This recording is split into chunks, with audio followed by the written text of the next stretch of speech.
So this is part 2 of my favorite tools from my tool bucket that would make great stocking stuffers. There's a link in my bio as well if you need help finding these items. Another one to use to buy is the 90-degree drill attachment. This one's made by DeWalt. It's very strong. I've used it with impact drills and stuff as well. What's really handy is it's good for tight spaces. So this part clips into your drill, and then as your drill spins, the other part goes past that 90 degrees. So you're able to get like into cabinets or underneath a sink or all sorts of different places where your drill isn't going to fit, but you still need to have that power behind it. Another one is this non-contact voltage tester.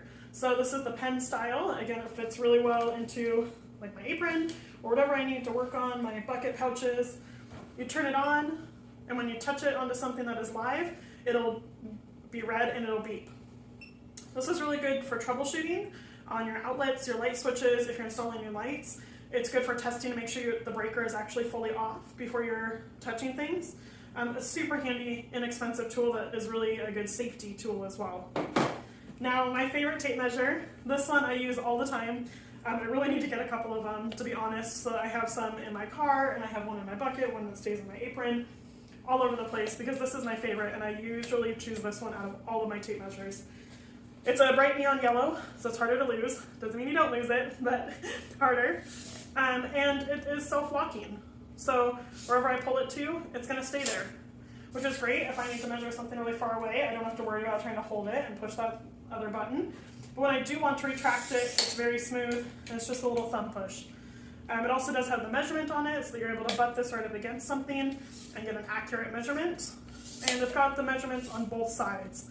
Inches, centimeters, all the way down to 1/16 of an inch. Super, super nice version of a tape measure. Everyone has tape measures. This, I think, is the only one worth having. Another one that is really good to put in your tool bucket is a small level. But not just any small level. I like the ones that's got all 3 directions and is magnetic. The magnetic feature is really handy for any time you need to secure it to something that's metal. So I use this every time that I install closets because I like to, with those metal bars that I'm trying to get nice and straight and level, this magnetizes to the side. I can then use my other hand to move it. I know it's going to stay flush, and I can use my right hand, my dominant hand, to use my drill and get it secured to the wall. So magnetic, small level, fits in the pockets, fits in the bucket. It's great. So now go check out part 3 and part 1 if you missed it, along with the link in my bio, so you can go scoop up these stocking stuffers for the tool lover in your life.